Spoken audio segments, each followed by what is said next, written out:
Hello and welcome to the Mount Rushmore podcast. And I think we all know that the Mount Rushmore monument itself was a cover-up to hide then-President Calvin Coolidge's ample snuff collection from known addict Charles Lindbergh, who himself was a 10th-level Masonic lizard person. And if you don't believe that conspiracy, then my paranoid cohorts, Richard...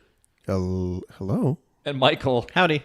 ...have some other truth bombs to explode your plastic little world. In case you didn't know, this episode is going to be about conspiracy theories. Yeah, I'm actually recording this from an undisclosed location right now, guys. By the way, the undisclosed location is our recording studio. Our recording studio. We don't even know where it is. So, Richard, why did you pick this? Because I just love conspiracy theories. I am fascinated by them. I'm fascinated by people who believe in them. Mm-hmm. A good friend of mine from high school, or through until high school, he went to a different high school and then went to USC while I was there. Probably the smartest person I knew growing up. Went on, became a doctor, a psychiatrist, whole 9 yards. Psychiatrist is barely a doctor. Sorry. Oh, the air quotes. You guys can't see the air quotes, but doctor. I liked it, Richard, that you started that with probably and then ended it with I knew growing up. You've already disqualified this person twice. Well, compared to me. They were a brainiac. Really smart guy. Really nice guy. A couple of years ago, I kind of just did I wonder what he's up to. Turns out what he's up to is being a 9/11 truther. Oh, wow. And going to gun shows and other things and writing letters to the editor, explaining how, it's like the 9/11, the architects and scientists for 9/11 truth. Mm-hmm. And, it was an inside job and there's no way a plane could have taken it down. And all this New World Order type shit. I don't know I have no idea. I know he was perfectly fine through college. Mm-hmm. And somehow in the last, 10, 15 years or whatever, it's just... Well, it's pretty obvious that Richard was the linchpin that was holding this guy together. Yeah, once I was out of his life, just fell apart. So I'm kept just... him steady. So partially I'm fascinated by just conspiracy theories and what makes people believe them in general. Yeah. But on top of that, there are some conspiracy theories, I got to admit, I'm not saying I believe in them. Yeah. There's a grain, there's a difference for me between like just an insane conspiracy theory, the lizard people, and then something like, there are other ones where you can look at and say, maybe I believe in some of that. Or I could see where someone might believe that, or that I'm not immediately dismissing it. Okay, so Richard, it's your suggestion. So Michael... You're not a conspirator. Do you feel the same way Richard does about this subject? I guess so. Yeah, okay. We're kind of on this. Richard, I don't even think you believe it more, but you're more interested than I am. I'm intrigued by things like this, yeah. I think that there is like a double-edged sword. Like I tend to be kind of like an Occam's razor sort of person that like, okay, the simplest solution is probably the one that's most likely. Is that the thing that killed Schrodinger's cat? The kid who plays piano on Peanuts? That's right. He was on a Mobius strip with Occam's razor, and he killed Schrodinger's cat. I think with like conspiracy theories, though, like good ones, there has to be like two very distinct sides of it that never quite meet. One is you should be able to explain the theory in like one sentence. It should be very direct. Yeah.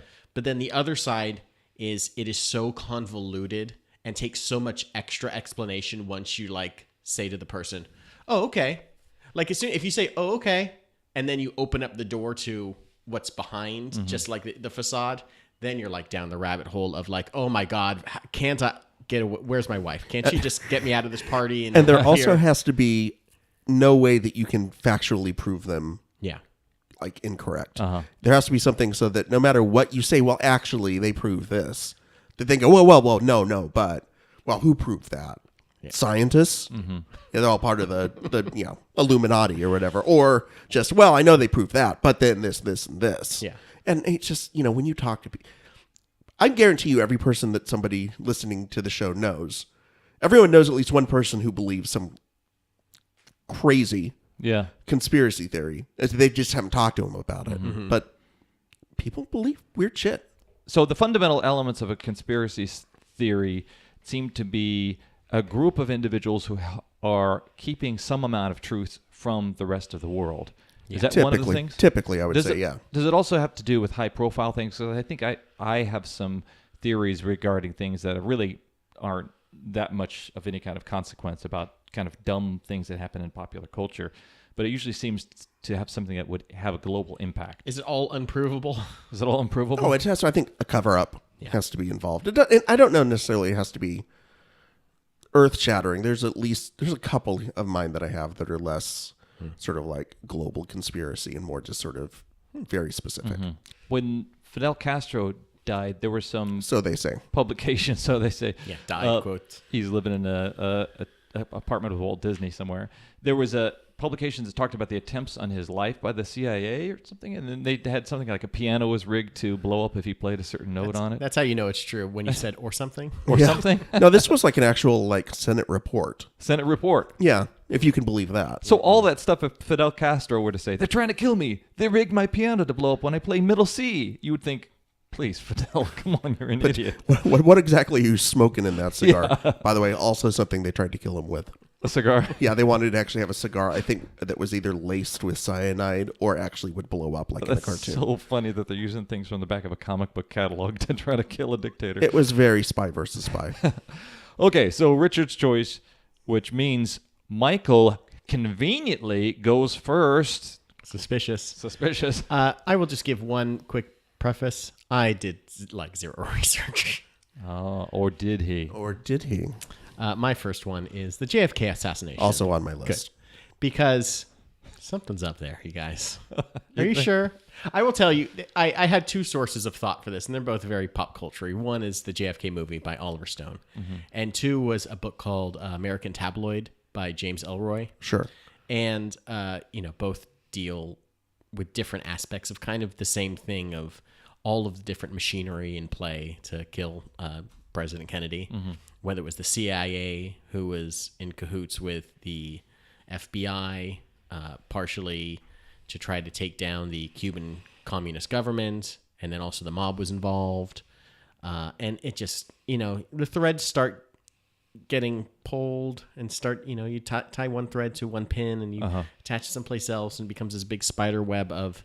I read American Tabloid maybe like a decade ago.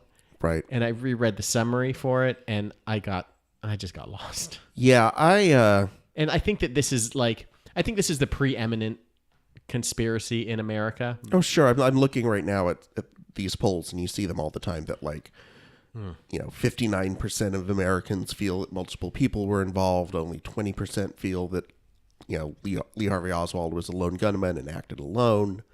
So this is the big one.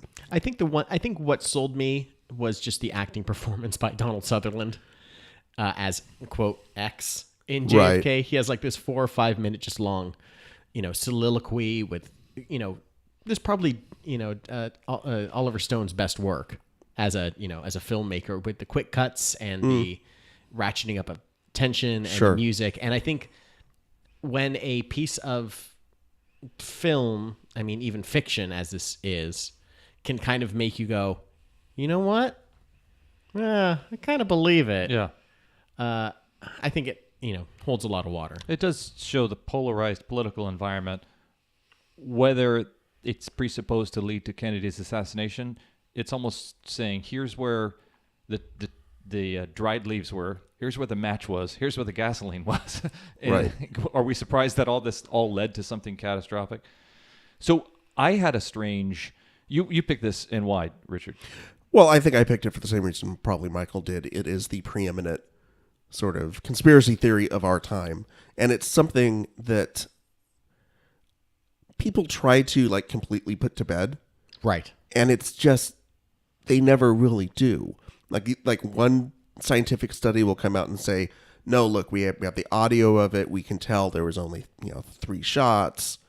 And then 6 months later, someone else will come out and say, no, we actually studied it a different way. And you really can't tell. And it's it's almost like there's too many facts at this point. Is there? And the whole thing is just buried in this mountain of, this one, if you look at the tape, it's the whole Zapruder film, sort of the head goes this way, and what does that mean? I just feel like it's been so overanalyzed that you can really take any position and now find facts to back it up. Is there a date when all of the hearings and documents are supposed to come out. Not that they all ever would, because the government's suppressing it all and always will. You're never supposed to really know. Right. It's like 2050 or something. Like it's even close. It's might be even like surprisingly closer than you think. Right. I think that there's some stuff that's supposed to come out this year. Some of the CIA files. So we'll see. We'll see if Trump lets that out. 40th anniversary of Star Wars, and we find out who killed JFK. Cool. Yeah, just like at the very end of The Rock.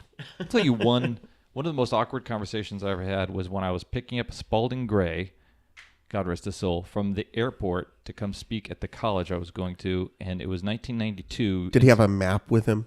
He had told he was swimming to Cambodia, and he was driving from Cambodia. KCI Airport to Lawrence, Kansas, small college town, and he was very, very solicitous of my opinion. He was as Spalding Gray as you would like him to be. Could we get him on the show? Oh God, I wish that would be so great. Let's talk to his agency if he's available. I don't know what he's been doing lately. The one question he asked is, did I see JFK? And at that time, JFK had come out the year before, and I dismissed it as a hokey movie about a conspiracy theory that I thought had been put to bed years ago, because like that conspiracy and others were on the show In Search Of. Do you remember In Search Of? Oh, sure, with Leonard Nimoy. Leonard Nimoy. And it was about supernatural, paranormal. It was about all these different things. But the JFK assassination was something that they treated with the same gravitas as Bigfoot. Right. So I remember by the time I was, by 1990, I'd kind of think that it was just something that was hokey, that I was dismissed as something that weirdos talked about. So that movie brought it back into prominence as something that had really happened in America, and something like the Vietnam War that people were really starting to deal with on its own terms as this horrible bad thing that happened to this country, and we need to really deal with the elements that made it happen. So it was always something that I dismissed until that film, and it then kind of really took seriously after that. I think the one thing that has always been kind of shady to me, I'm willing to buy it for the most part, but the one thing that's always been shady to me about the assassination is the whole Jack Ruby thing. That's like the one piece that never really... The strip club owner, mob ties. Yeah, part-time police informant. Yeah. Kind of taking it upon himself to vindicate America. Yeah. Mm-hmm. It just doesn't... There's nothing about those facts that add up. Mm-hmm. And so that's kind of like... That's what I mean. It's kind of the perfect example of this. In general, no, I don't think there was a conspiracy. Mm-hmm. But there are these little nagging pieces that are like, well, I can't really quite explain that. Yeah. It must have been just a tense time in America for all of that stuff to explode. I mean, with the Cold War and Bay of Pigs and the Cuban Missile Crisis and everything just getting so ratcheted up. It would be so easy to believe whatever the craziest thing is, because the craziest things were happening. Mm-hmm. I mean, All right, you guys both chose JFK. Richard, what do you got? All right, so my next one, I'm going with sports. Sorry, Browntown. I hope that becomes a catchphrase. Anytime we talk about sports, we just apologize to Browntown about it. It is the 1985 NBA draft, and very specifically, the idea that the draft was rigged so that the New York Knicks could select Patrick Ewing. Frozen envelope. The frozen envelope, exactly. Well, what does this mean? So at the time, the first pick in the draft was chosen by a lottery.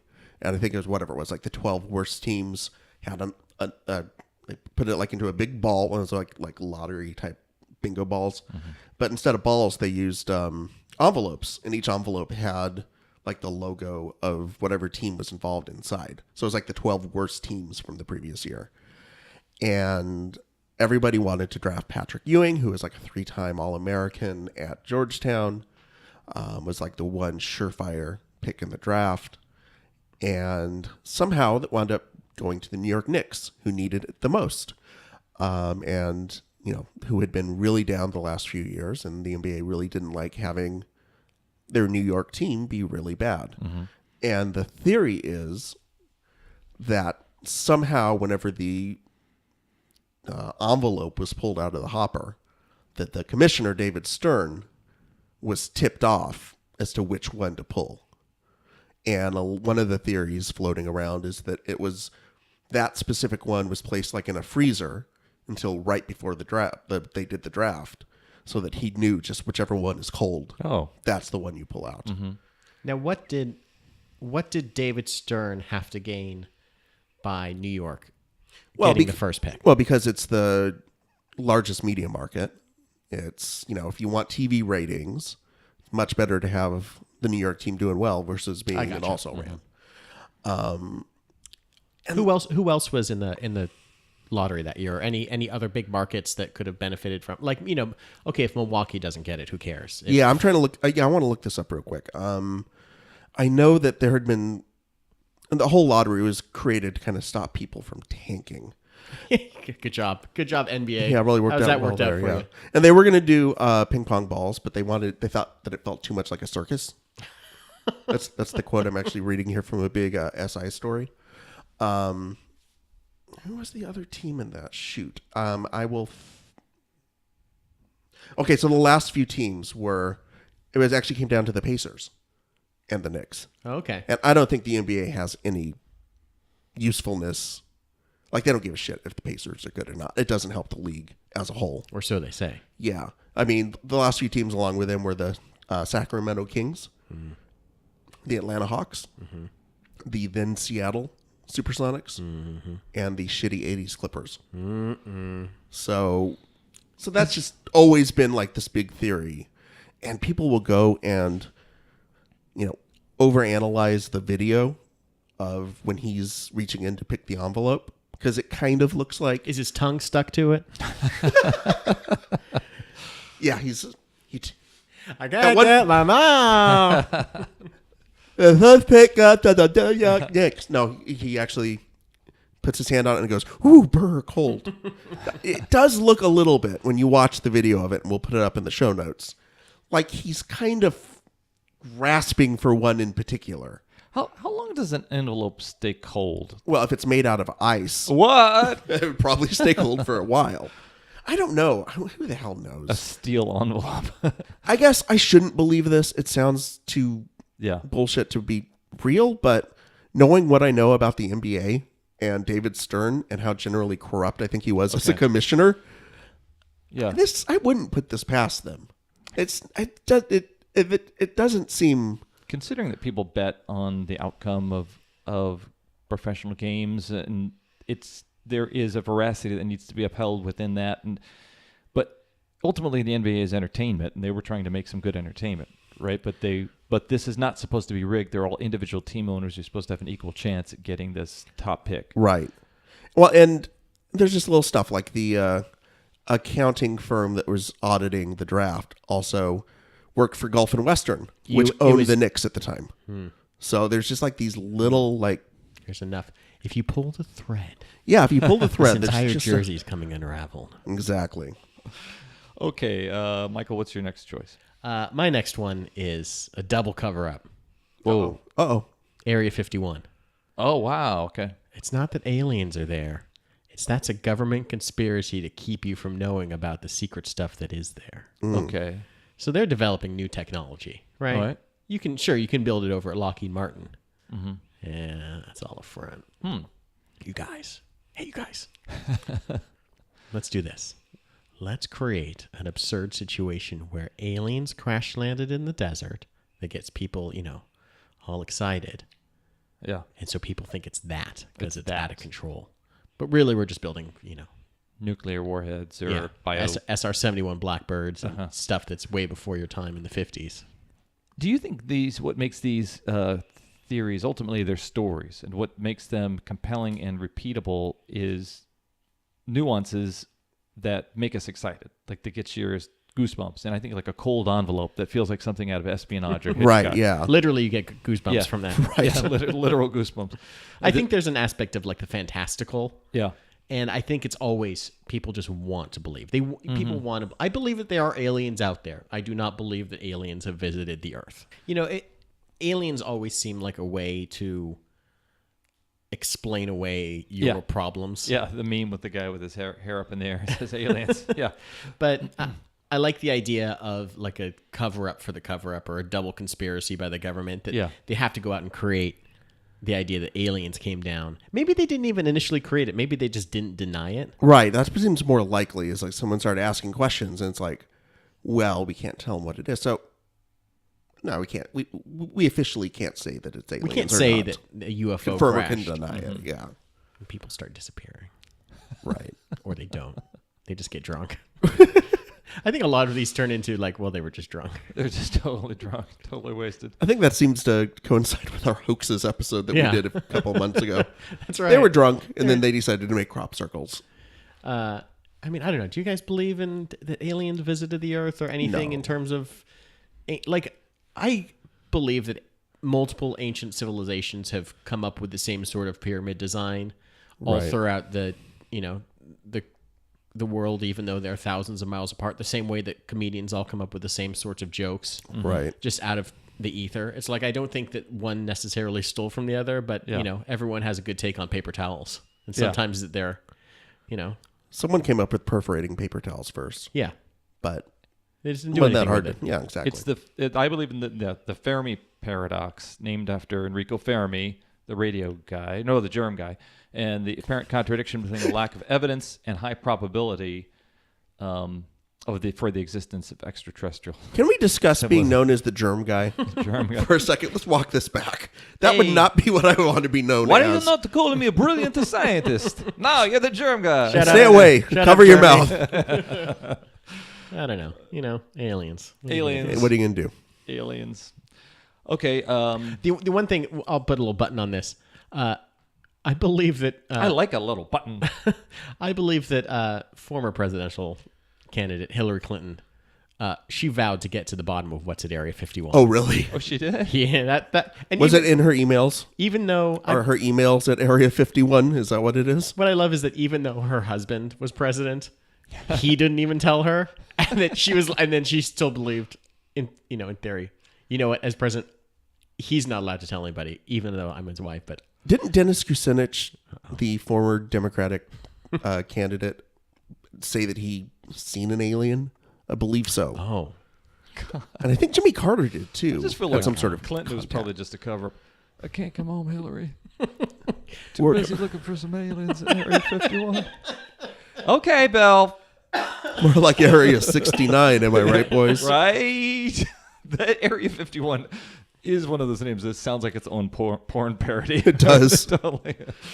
Okay, all right. So these guys, I usually call them gentlemen, but they're not. Let's be honest. Have just told you their first two choices for our subject of conspiracy theories and some that we maybe kind of believe. And now we're going to go to our halftime, where I beg you to listen, to go online. You can track The Truth Is Out There, you guys. The Truth Is Out There. If you go to iTunes, you're going to find out that this isn't the only episode of our podcast. There's been bunches of podcasts that we've done, and you can find out more just by going to iTunes and downloading and listening. You can rate and review and find out all the different subjects we've been talking about. And then you can also join us on Facebook in the dialogue. You can tell us stuff like what you want us to talk about, or you can say what we talked about and you thought was stupid, or your choices for the categories that we talk about. You can also follow us on Twitter and Instagram. And we'd love, actually, for you to get in dialogue with us, to tell us your opinions, to tell us your favorite conspiracy theories. So we are back. Okay, Richard.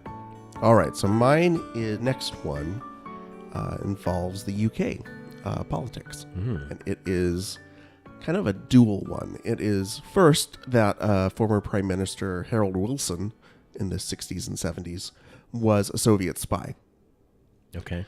And then the second part of that theory is that he actually wasn't a Soviet spy, but those rumors were planted by MI5 to kind of grease the wheels for a military coup. You know what I like about all of these so far? So far we've, had 3? Yeah. 4? They all kind of come out of the 50s and 60s. They all kind of stem from this Cold War, kind of dark time around the world where there's a lot of doubt being sowed by various agents. And so it's not surprising that another one has come out of just trying to cause doubt. There was a Soviet defector that came in the late 60s, I think it was. And he was the first one to say that he had on good authority that Harold Wilson, who was the Labor prime minister at the time, was a Soviet plant, basically. And he was, like I said, Labor, which is sort of the left-wing party in England, and he was kind of on the socialist fringe of that. So it kind of made that seem maybe a little bit plausible. There was never actually any proof after that, but it was just one of those things that kind of floated around in the air. Did he do anything that was seemingly like pro-Soviet or pro that like? It's one thing to be just a liberal. Is there another? There's another thing to if he actually did any action that you could point to and say, well, that's obvious. Or was he just that good a spy? He was so good. No, it was. I think it was just more that he was pretty liberal, and MI5 was very conservative at the time, and they felt he was going to take the country down a dangerous path. So this story kind of leaks out throughout the years. He eventually, he's prime minister. He loses office. He comes back in the 70s. Eventually, I think in 75, he just sort of resigns kind of unexpectedly. He says it's because of health reasons. You know, he didn't think anyone should be prime minister for more than whatever it was, 10 years at the time. Then afterwards, he starts talking to some journalists and other people, mentioning that he was convinced that there had been a plot against him to stage a coup. And at the time, it was kind of dismissed. But there's actually a BBC documentary about 10 years ago. They went in depth about this. And it seems like Please tell me it was called Balls Deep. Yeah, it was Balls Deep with Stephen Fry. We go balls deep in the phenomenon. And it turned out that they were able to dig up interview people who were like his private secretary. And it seems fairly credible, at least, that there were elements of the MI5 who were prepared to stage a coup. They were going to take over Heathrow, they were going to take over the BBC, and they were going to take over Parliament. Lord Mountbatten would take over as the prime minister, which is there a more kind of British aristocracy name than Lord Mountbatten. He sounds like a British Muppet. He does, doesn't he? And the Queen was going to go on the air and basically say, support the military coup because the government was no longer able to function properly. And there's some pretty compelling evidence that this at least was in the planning stages. The military had done exercises the year before at Heathrow, and they said they were doing training for possible IRA terrorist actions, but like no one had actually told the prime minister this was happening before they did it. All these strings are being tied together. Yeah, they I can see the spider web. Right. And it's just interesting because this is like right around the time of like Watergate. And so you've just got all of this. I mean, the 70s were a very paranoid decade. Yeah. I mean, I'm sure cocaine didn't help that. But, you know, you had... we had Watergate and these things that were legitimately happening, yeah. Right. So you've got all these things that are legitimately like conspiracy truths. And he wound up, Harold Wilson wound up being diagnosed with Alzheimer's a few years after that. So it was easy to dismiss what he was talking about as sort of, well, his mind was starting to go at that point. But look, just Google it, guys. Look, I'm not going to talk to you more about it. Just Google it. Oh my God. Google the truth. Okay. Do a Bing search on it because then they'll never. They need the help. They'll never think that you'll actually use the Bing search engine. So they won't edit it. They won't come back. Like when they try to look for your search history, they don't check Bing. Lycos it. Yeah. If you don't mind. Okay. Well, that's very compelling. Michael, what's your final? I'll keep it. No, I've got two more. No, this is going to be your last one. Uh-oh. I think there's a conspiracy afoot here. Hey, listen, I got two. You can't hold the truth back. You can't hold this truth. Mine is kind of along the same lines as Richard's, but I admit it totally suffers from like recency bias, and that's the FBI James Comey letter about Hillary Clinton's email investigation. Mm-hmm. I don't know how much of this I'm putting in quotes, but a lot of it. You got one. He's just doing one air quote, so it's like an open-ended quote. This is going on for forever. You're going to have to Bing search all of this that helped swing the election. And I think I chose this for two reasons. One, I don't know if it's necessarily a conspiracy, but it feels that way, that, the conservatives and Republicans in the Senate and the House leaned on James Comey to release this letter that kind of said that there's an ongoing investigation. And then 10 days later, he's like, oh, yeah, no, we're good. We're fine. But it's interesting to live through it, or to kind of, to be on social media and to have experienced such a crazy election, 3 months ago. And right now the world is kind of crazy. Sure. And to see where you are, except for, I'll tell you what made me think about this. I had this dream the other day. Did you have a dream? I had a dream. Hold on. Were you flying with Hillary Clinton? I wasn't, but I was. Was she wearing high heels? You know when you have like those else? things, maybe it's not even a dream. It's like an earworm where you get a thought in your head Yeah. that you can't get rid of. And it was like, what if I could go back in time and change something? And it was like, well, I would stop this letter. That's it. And then everything might be better. But then the other thought I had was, it was like this thing in my head that was just like, no matter what you did, the universe is going to self-correct. Things are always going to be how they're supposed to be. Yeah. So something else would have happened. And I don't know if that was like me, undermining my own heartache over all of this. Yeah. But basically, I guess having a seemingly live conspiracy unfold in front of you, It's unsettling. it's very unsettling. It's very strange. And I can't Right. imagine what it must have been like to have been alive in the 60s and 70s during the Cold War and have all the stuff that, nothing happened in lifetime because there was no social media and no internet, but things happened rapidly and there must have been a tension. It was, I think something like this will be interesting to look back at in 5-10 years if America's still around. And I think what, the Comey letter ended up doing was it just kind of reminded everyone, like she crushed him in the debates, all of these things happened. And then it was just this little poke of, oh, hey, remember emails? And then all the people that believed it, whatever they believed, were like, oh, yeah, all the stuff that had convinced me otherwise up until now. Oh, yeah, that's right, the email thing. So now I'm going to forget everything that I had just learned over the past 2 months. And Hashtag crooked Hillary. Right. Put her in jail, lock her up. Yeah. Okay. Next. All right. So my last one. Or is it? So we all know that Stevie Wonder is blind, right? Wait a second. No. I feel like this is a trap. Yes. But what if he wasn't? The greatest actor of our generation, obviously. There is a conspiracy. Stevie Wonder. Wait, the African American? Well, he blind? claims to be. Oh my God. There is a conspiracy theory out there that has some fairly high-profile believers who think that Stevie Wonder is not, at least currently, blind. This seems like a meme on Reddit or something like that.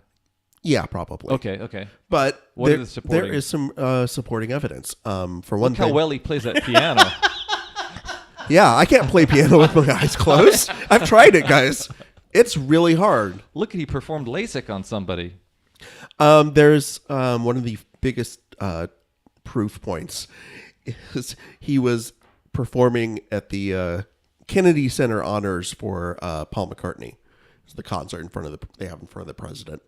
And at the very end, I think they're doing Hey Jude, and everyone's standing up for the na-na-na-nas. And I think Paul McCartney hits a mic stand, and it starts to fall. And Stevie Wonder catches it. Bruh. Well, I've seen Daredevil. My You can do some stuff. neighbor, who is roughly the size of Bigfoot, just walked by the window and kind of scared the shit out of me. Oh my God! Is that a conspiracy theory right there? Jeff Hopkins lives next to you were Bigfoot. just kind of blowing my mind. And He did a turn over his shoulder the way that Bigfoot did too, and just gave us like a little. So wave. Can we put this video in the show notes? Oh yeah, absolutely. I can show it to you guys right now if you want to see it. Is it an inadvertent catch or it's? No, he catches the damn thing. Like it's falling, and he puts his hand out and catches it. Holy smokes. 100%. Holy smokes. Proved it. At the Grammys last year, he is presenting an award, and they give him the envelope.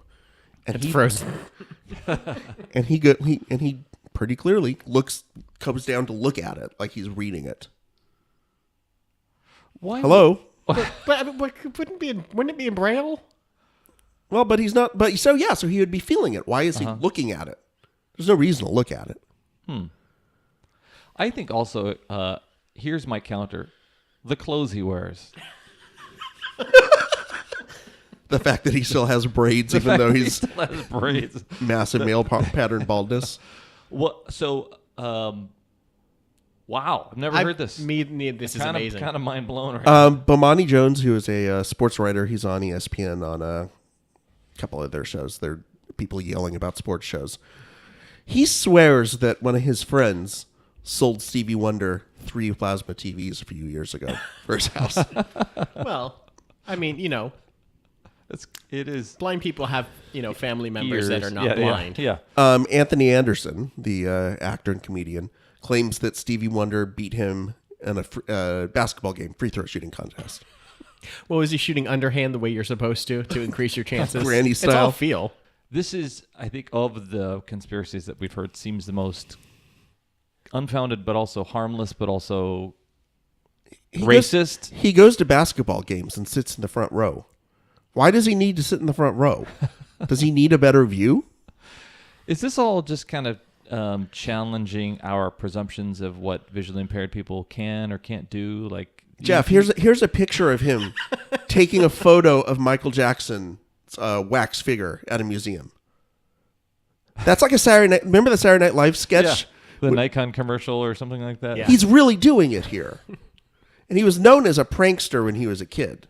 So this is just like a long Andy Kaufman long con. This is a long con. Well, the theory is that maybe he was blind at one point, but over the years he possibly either regained some of his sight or had some surgery later in life.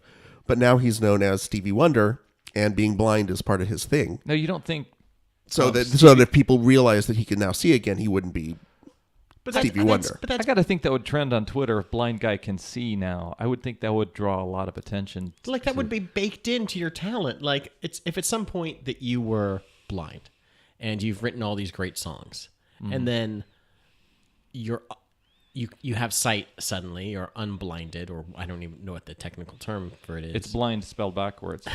It's denilb. You're denilb. You're denilb. That doesn't take away from your talent as a piano player or as like a songwriter or as a singer. Like, I think you're talking about his brand.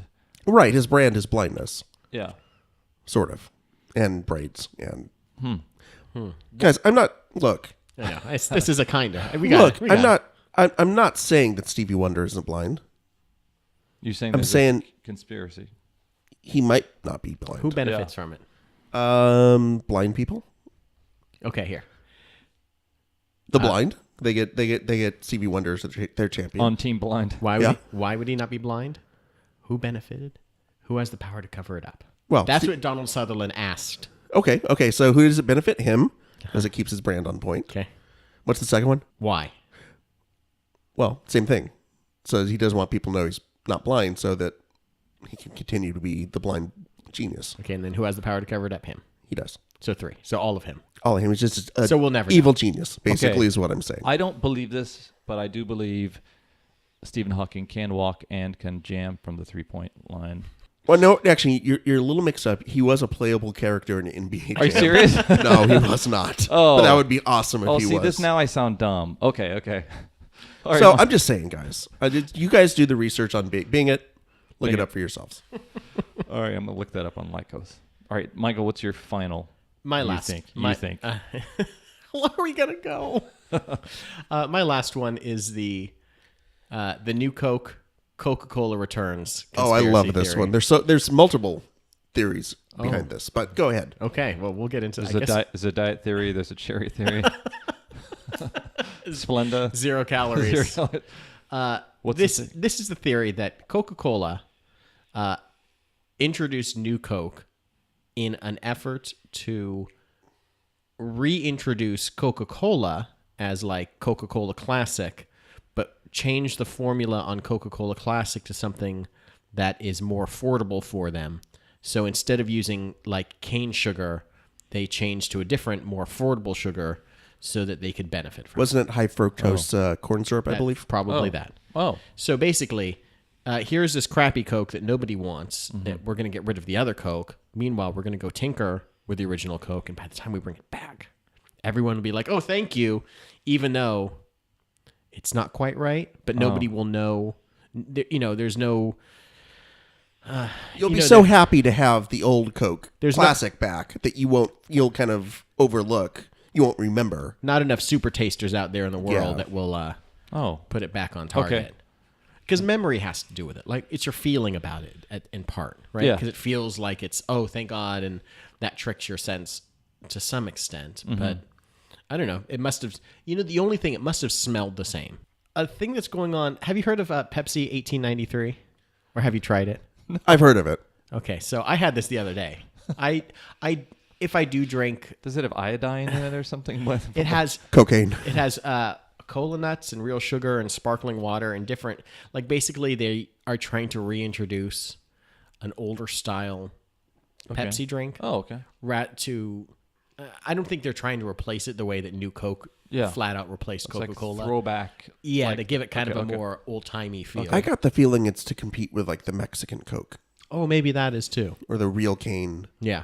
type of drinks that you're seeing now. What is the Richard? You mentioned that there's another. Oh, the other theory was just that they knew New Coke would tank, but they did it just so that you could get more publicity when you brought Coke Classic back a few months later. Just for publicity. Yeah, just suddenly it made Coca-Cola in the news again and hot, and people longing for Coca-Cola Classic and becoming fans again. I think that these two can go hand in hand. Yeah, one's not exclusionary of the other. Yeah. All right, so these guys have each registered their 4 choices, one of which was common each, and chose JFK and the assassination thereof of that dude. So it's my dubious honor right now to evaluate the choices and determine which of these 4 choices go up on the Mount Rushmore.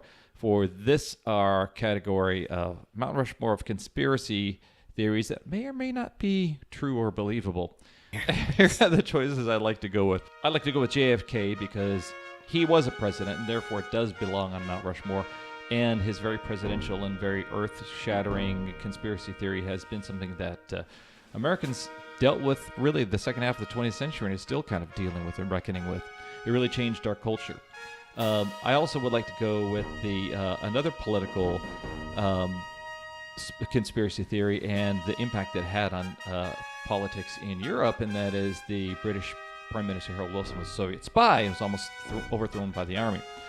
And I will say how much I love mythology surrounding big brands and American brands like Disney and his cryogenically frozen head, or like McDonald's, or like KFC and the secret behind the recipe, and the fact that 11 of those original herbs and spices are heroin. So I would like to go with the Coke. I just think that's kind of a fun thing, kind of a fun world to explore there.